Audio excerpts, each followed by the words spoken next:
you. Thank you. Thank you. Shut the up. Thank you. Welcome to What the F*** is Wrong With You? The game where we try to work out what the f*** is wrong with purchases we made on eBay that was so long ago, the description is no longer available. Okay, with that out of the way, are you ready to meet our wonderful contestants? Starting with contestant number 1. What the f*** is wrong with you? Right, let's see what we have in the box alongside this Megadrive.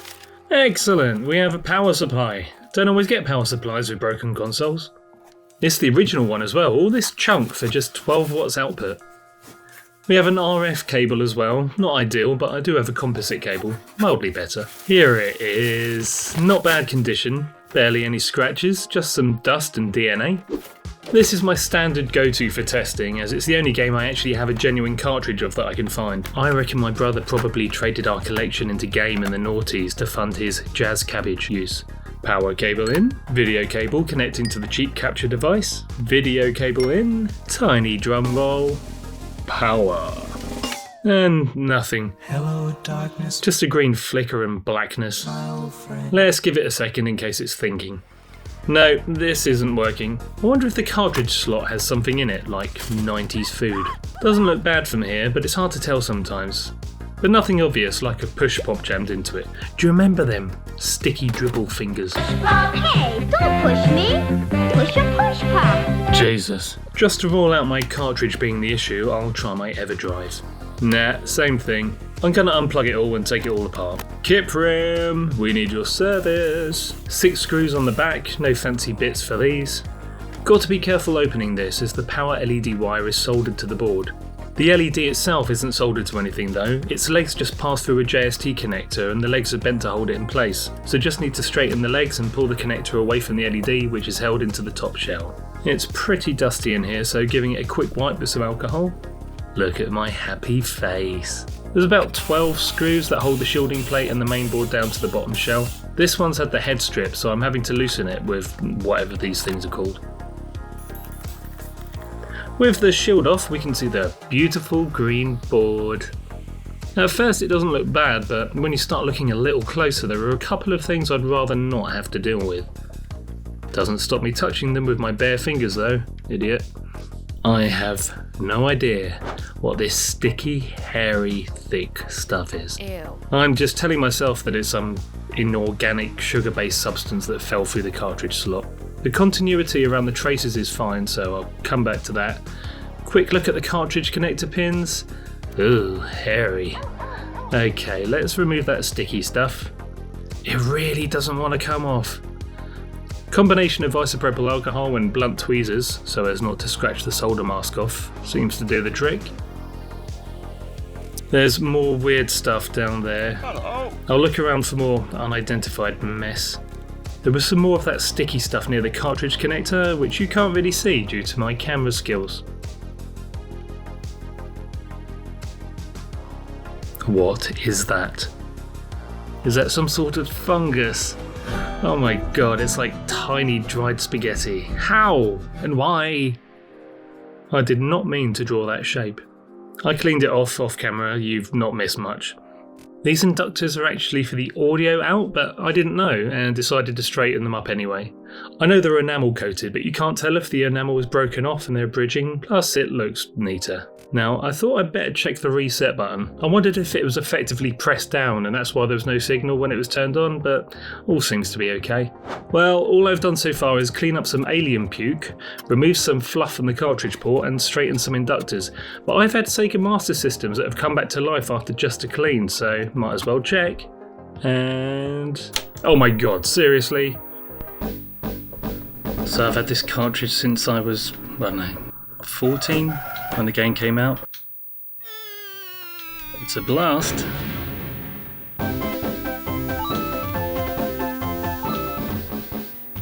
And it's remembered my names that we've changed things to. There's my brother Grant. We had Paul Taylor, one of my best mates from school. Who else do we have? Huzzy, Dave Huzzy, he was my mate at the time. Grant Mellett. Oh my god. He was that fat kid in school. Oh, that's so out of order. Kenny. Oh my god. I'm so sorry, Kenny, if you're watching this. Jesus. I'll play as Paul. Paul on the funny farm. That makes sense. Cherry looks a bit like Violet Berlin. Get up. This is really hard when you don't know the course. But I've had a couple of practices in the last couple of days, so I know this course.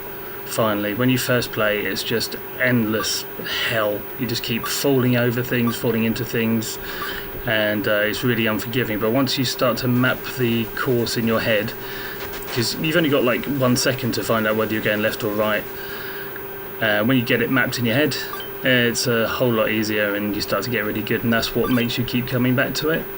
When you're playing with friends, it's a bit out of order if one of your friends has it and the others don't, because you know where you're going and they don't, but you just keep playing the same course over and over again, and you know it.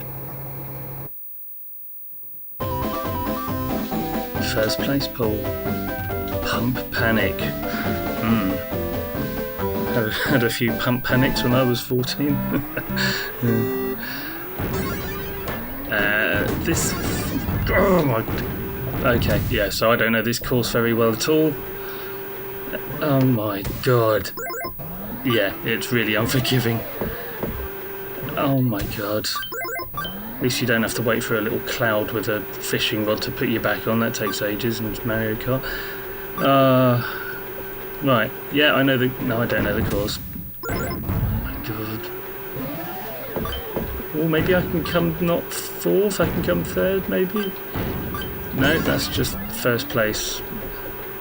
He's gone round and lapped me. Okay. Well, I'm getting the hang of it now. Alright, let's go. No. Okay then.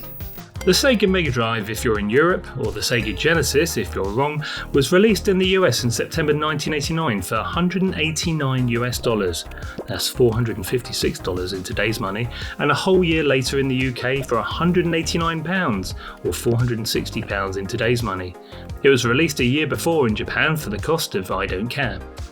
However, in September 1990, it was 53 pence to $1, so the American Genesis would have cost a Brit £100.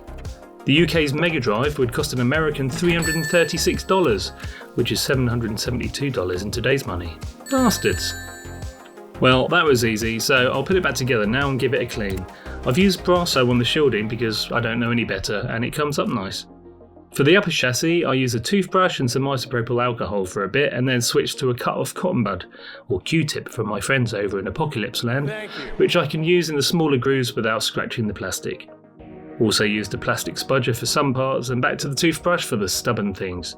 As you saw in my Sega Saturn video, I'm doing my favourite black plastic finishing with some lithium grease massaged around the whole top and then wiped away with a cloth. Reconnecting the LED by pushing the legs through the JSD connector, and also cleaning up the ports with a cotton bud and some contact cleaner. And there we go, nice and clean. Looks like I still need to wipe off some of the lithium grease in places, but overall I'm happy with the cleanliness at least. I need to be careful next time though, as the glossy plastic ring is really soft and unforgiving. I've no idea if these micro scratches were me or just the unit being 35 years old. She's a beauty. Now back to that idiot in the studio.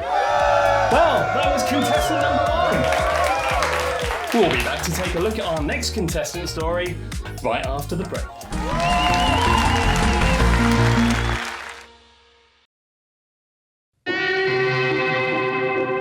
Hey, you. Now, sir. Give me the Cyber Razor Cut. A Cyber Razor Cut.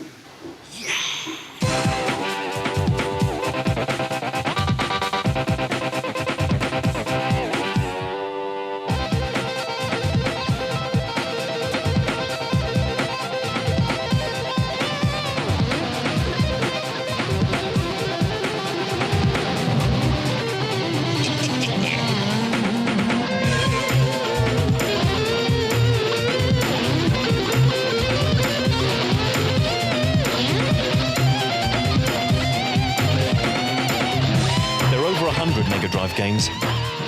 They get faster, they get harder. What are you going to do to keep up? Next. Give me the works.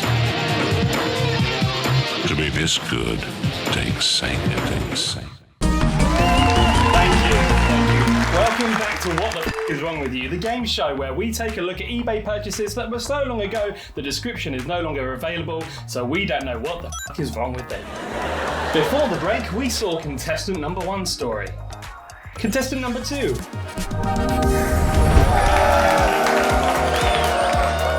Contestant number 2. What the f is wrong with you? Slicey, slicey. Wow, this was clearly packed by someone who cares. Mind you, it's in one piece. And they've saved me the job of taking it apart. At least the screws aren't rattling around loose. Let's take a look inside. Looks pretty clean. Might as well give it a test. It's not going to work, but we might at least see what the symptoms are and work out what to do to resolve. Power in. Video out. In. Connector capture thing. Everdrive in. Tiny drum roll. Power! And it's on! It's... Well, the power's on and it did a little thing. Off. On. Same again. Nothing after that brief screen. Let's try old faithful Micro Machines Military. Power on. Wow, it gives us even less. Try again. Nope. One more for luck. Oh? Oh. Okay, let's take a look around the board. There's a capacitor here that's snapped off. Some evidence of something going wrong around here. Before I resolder this capacitor, I'm going to check its capacitance against what it's labelled. 55 microfarad, should be 47, that's close enough. Soldering that back on.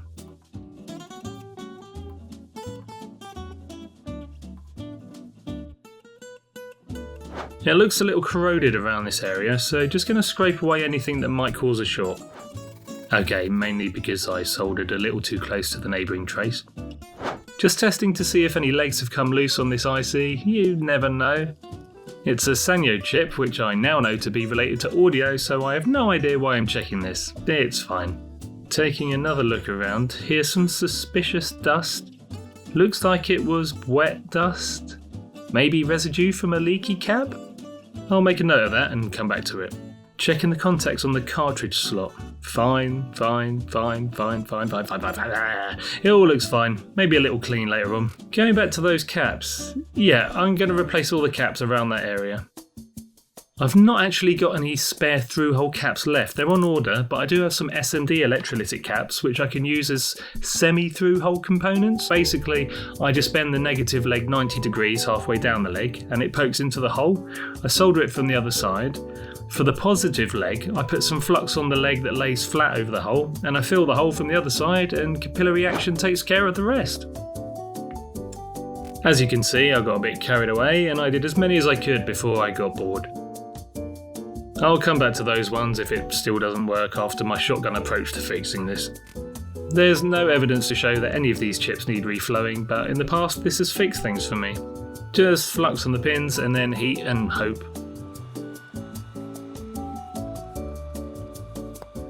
You can see I've shielded anything plastic with a wastage amount of Kapton tape and aluminium foil, to protect them from melting. An unnecessary amount of contact cleaner going into the cartridge connector pins, and before it evaporates, a quick scrub with the toothbrush. Well, don't they look shiny? Okay, it's well overdue. I've been too lazy or low in confidence to bother checking to see if any of the things I've done have actually resolved the issue, so let's at least take a look. Well, we have a signal, and the endless blank screen we had before. Off and on again? No? Okay, let's try my Everdrive cartridge.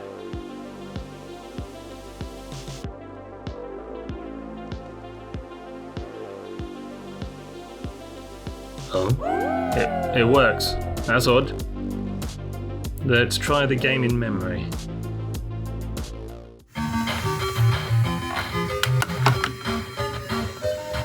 It seems to be working fine. I mean, the theme music is in tune. Kip, this is how it's meant to sound.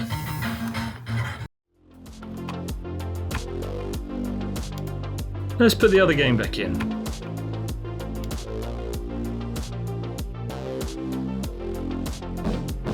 What the hell? Maybe it was just dirty contacts all along and my Everdrive finished off the cleaning process? Let's try the classic Sonic one.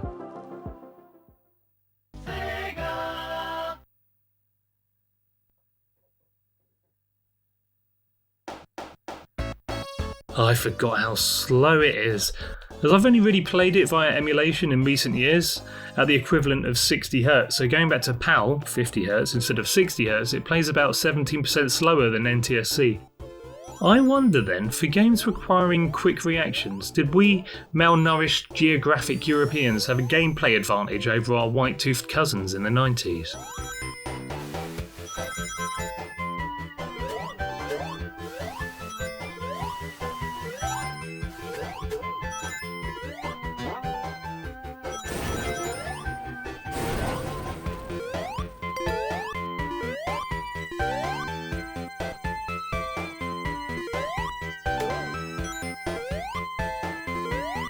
Four years after the release of the Megadrive, I've managed to find a compromise on the naming to equally upset both sides of the Atlantic.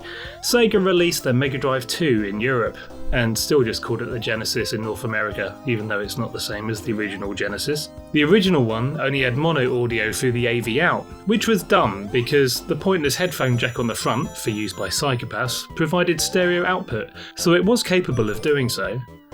This newer version was more energy efficient, smaller, lighter, and did away with the headphone jack and rightfully output stereo via the AV output. Right, this is fixed. On to the next one. No, cleaning.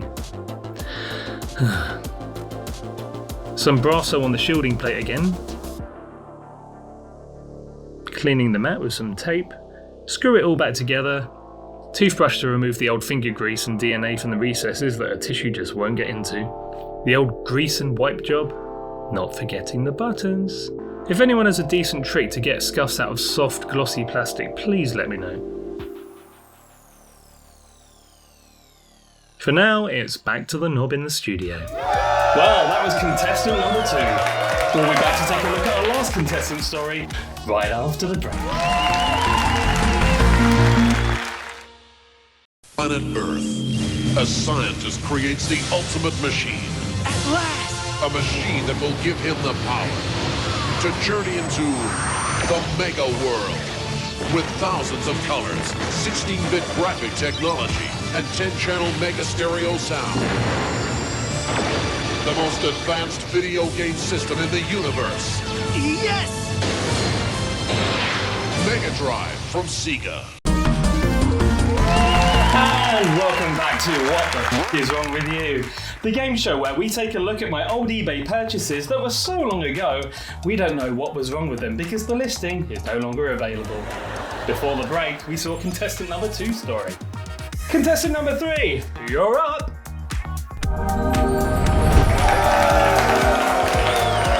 Contestant number 3, what is wrong with you? Another Megadrive one. A little grimy and some specks of paint, but not bad.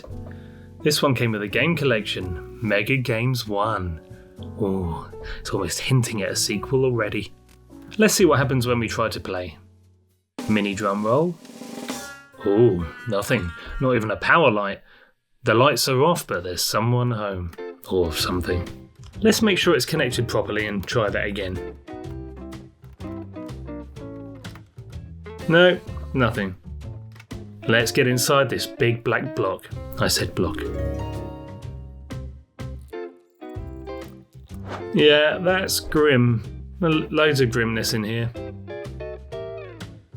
Given that there's no power indicator turning on, let's make sure the power is actually getting into the unit. There's no video output, so it's not as simple as the LED not working.